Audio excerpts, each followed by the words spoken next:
Nobody talks about this part of self-growth. Part where you're changing your habits, walking away from the wrong people, choosing better, but you still feel like nothing's happening. You're like not who you were, but you're also not who you want to be yet. And this space can feel super helpless. In this video, I'm going to talk to you about the new version of you that is actually right around the corner and how to kind of get through this in-between phase when you are working really hard for something but you're not seeing results yet. I'm going to keep you hopeful. If you don't know me, guys, my name is Nisi. I am your everything older sister, self-development, dating, growth. I work in mental health research, and so everything that I say is backed in research and experience. I post videos 2 times a week, so if you're not already subscribed, what are you doing?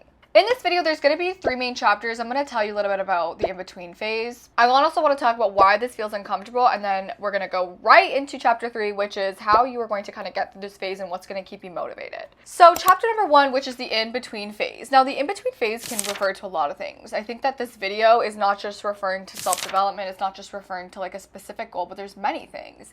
You could be in the in-between phase of changing your body, losing weight, and getting fit. You could be in the in-between phase of like you're not chasing validation, but you're still feeling lonely.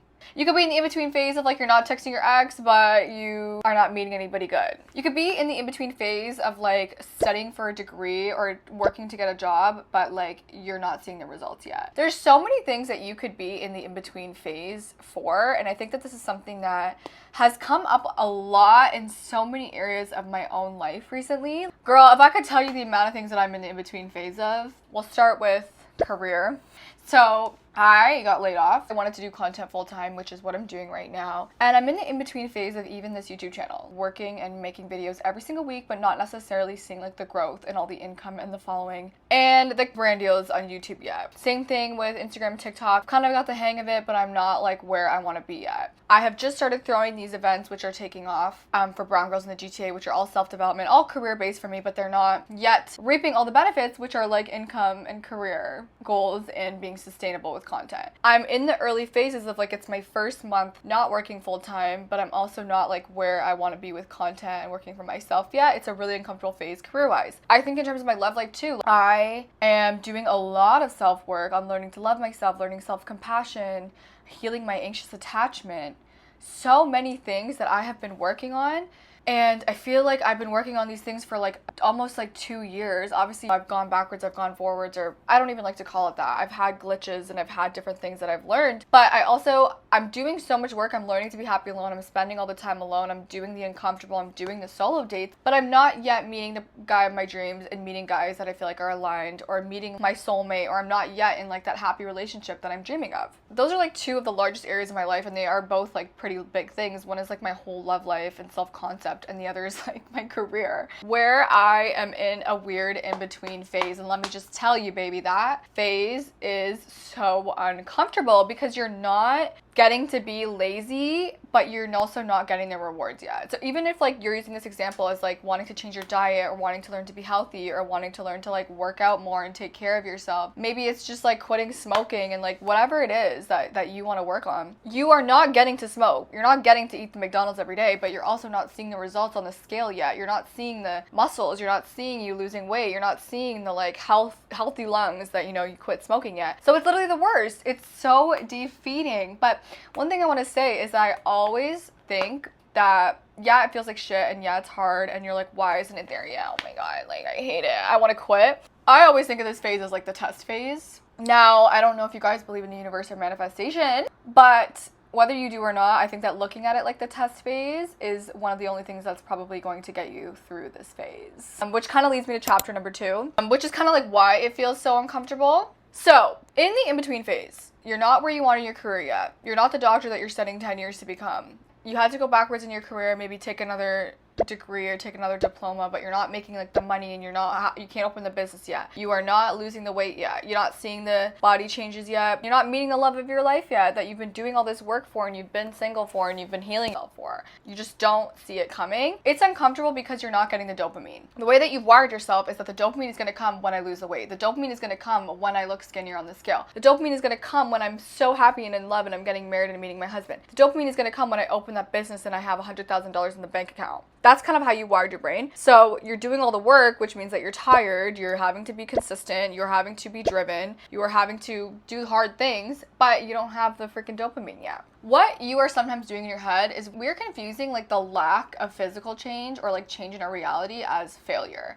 So every day when you're going on the scale and you don't see the number dropping, you are like rolling your eyes at yourself and you're kind of like beating yourself up mentally. You know, every day when you are looking on Instagram and you see other people traveling the world spending all this money that you don't have yet because you're not there yet financially or in your career, you're beating yourself up over it because you're comparing yourself to them. When you see another person from your high school getting married and like posting that they're getting engaged, you're just like, ugh, like, you know, even if you're not explicitly telling yourself that you're a failure, that's kind of like me. Like, I don't sit there and tell myself like you're a failure, but the way that I feel when I see it is almost signaling to myself like, ugh, why can't this be me? Or like, I'm so annoyed, why am I not there yet? It's almost like an energy of like I'm frustrated with myself, and that is what's making this so hard for you. The way that I sometimes think about like this weird in-between phase that you're in, maybe you're even just trying to finish your college diploma, you are going to have to go through this phase no matter what. Everybody goes through this phase. You don't think anybody who's successful had to go through a startup phase, an in-between phase. A lot of people had to go through things in their love life and their childhood at some point in their life in order to get to where they are today, that you're going to have to go through that no matter what. So either you make that easier on yourself or you make that harder for yourself. You can look at this in-between phase where you're not seeing results yet and shit on yourself every single day and obsess over it and look at the scale and ask yourself, why are things not changing in my life? Or you can go through that same phase, same amount of time that you're going to have to go through, learning the same lessons, but be easier and be nicer on yourself and prevent yourself from having those like negative thoughts and looking at yourself like a failure because why isn't it happening yet? The other reason is like we often want to give up because we just don't see the change happening and then we still feel horrible. So if you're trying to lose weight, you are looking in the mirror every day and you're just not seeing, like I just said, you're not seeing the changes. You are doing all this self-work. You spent months alone working on yourself. Maybe you've done Sober from Men. I have another video on being sober from men, which helps you heal.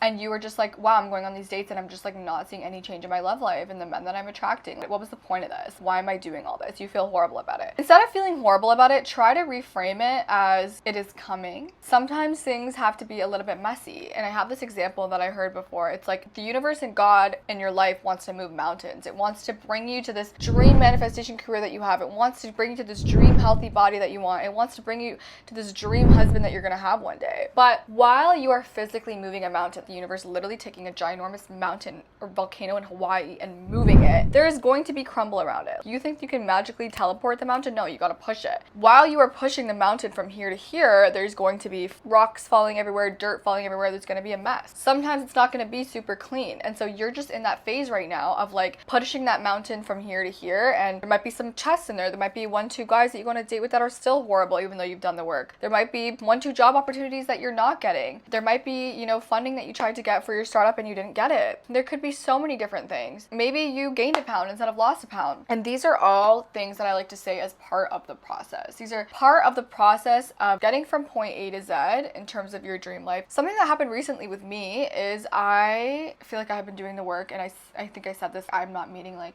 my dream partner, like, you know, I'm attracting the same type of men. And just recently I had a situation where like literally somebody from years ago, somebody that I no longer am on the same frequency with, I don't want this person, triggered me again, literally physically came back into my life unwanted and triggered me, and I acted in a way that was like an old version of me. I don't act like this anymore. I have healed through this. I've done so much work. I felt like I was like 5 steps backwards. And I had to look at myself and be like, it's literally not. Healing, change is not always 100% linear. And it's not even like you're going backwards, but sometimes the universe will throw in a test or two to see how you react to old patterns, to see how you react to old ways of thinking, maybe a lack mindset, and see if you are actually ready. You might be almost there, but the universe wants to throw in a 1-2 test to see how you react to it. So don't look at it as like, oh my God, nothing's changing, I'm still doing the same thing. Maybe the way that you're reacting to that horrible date that you had the other week and you're frustrated, you would have not reacted like that 2 years ago. Maybe 2 years ago you would have still kept that like toxic guy around that you went on a date with just for attention, but now you're like, no, I'm done, and you cut them off. There is a level of improvement that you could be having in this, and I want you to look at it that way. The other thing is like growth is not always loud.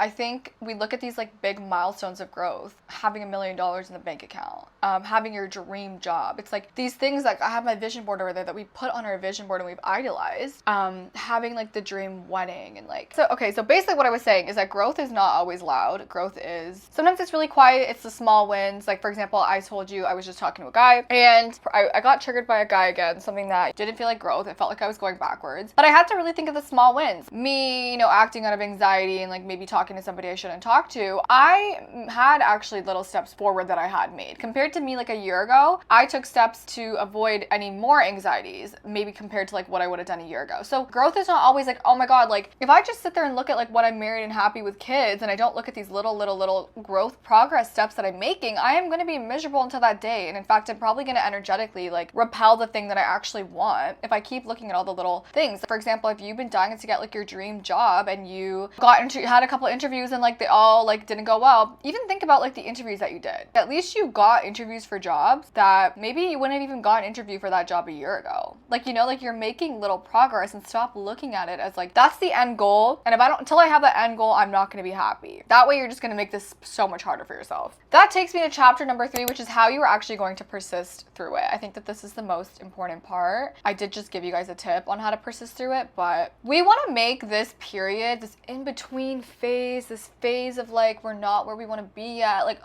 like the struggle, we're doing all the work, why am I not seeing the results yet, why am I not happy yet, like this sucks. We want to make this as easy as we can. The first thing I want you to do is like whatever situation like you're actually in right now that you're feeling shitty about, what would your future self do about the situation? Would your future self quit? Romanticize the things that you're doing. What about the routine and like the discipline? Like, can we make it better? For example, my friend told me a story about cleaning and how like you can either yell at yourself to get your apartment clean and make it this horrible thing, or you can romanticize it. Either way, you have to clean the apartment. You can play a bunch of music, you can make it fun, you can listen to your favorite podcast, you can light a cute candle, the scent you like. Either way, you got to get your apartment clean. You either romanticize it or you make it like shit. If you need to work out, you either watch your favorite show when you're on the treadmill, you listen to your favorite song, you take your favorite water bottle, you try to wear your favorite workout set, or you can sit there with no headphones in and make it as miserable as you can on the treadmill and dread every second of it. Either way, you have to go on the treadmill. So cooking for yourself, you know, if you're trying to be healthier, romanticize the little wins, romanticize the progress that you've made, romanticize even the fact that, for example, you went to the gym today. You know what I mean? Like that in itself is enough. It doesn't have to be like, oh my God, I haven't lost a pound yet, but like just the fact that, you know, I went to the gym 3 days this week. Me 2 months ago wouldn't have even gone 3 times a week. Start being more self-compassionate and grateful to yourself and proud of yourself. It's kind of like the red car theory, which is this theory that if I tell you to look for a red car, you will start finding red cars everywhere you look. You will start seeing red cars all over the streets. But if I don't tell you to look for a red car, you're never going to pay attention to the red cars on the street. Same thing with like your wins. Once you start looking for things to show you that you are making progress, you'll start noticing progress all the time. You'll start noticing that you didn't eat the donut. You'll start noticing that you got called for a job opportunity you wouldn't have got called for a year ago. You start noticing that you didn't get sad when you hung out with all your couple friends this time, and a year ago you would have. You'll start noticing the progress that you're making rather than just being like, oh, I'm not hitting my goal yet, I'm not hitting my goal yet. And to be honest, I always think like, what is the alternative? Either I can sit here and be sad that I haven't hit my goal yet, or I can like try to make this more better and bearable. So obviously track internal wins as well, not just like external ones. So not just like a job or like a weight or a boyfriend. Track like little things. Like for example, when I went out, I said no to like seeing somebody that was toxic for me. I avoided seeing that person, and that's not like an external win of like, oh, I got a physical boyfriend, but like it's an internal win of saying no, protecting myself, calming yourself down in a situation where maybe you would have gotten really upset before, not overreacting in a situation maybe when you didn't get a job compared to how you would have reacted a couple months ago. Like these are all internal wins that are showing your own self-growth, that are actually showing that you are moving the mountain, you know what I mean, rather than you're not doing anything. Internal wins are just as important as external wins, and in fact there's a lot more internal stuff that needs to happen in order for you to get that big goal, in order for you to get that external win. And so it's actually probably a lot more beneficial to you to track the internal win than to just look at that one big external goal. Create a proof list of signs and things that you have done that are showing that you are getting closer to your goal. This is just once again reinforcing the things that you have done, which is going to just make this more bearable and more happy for you,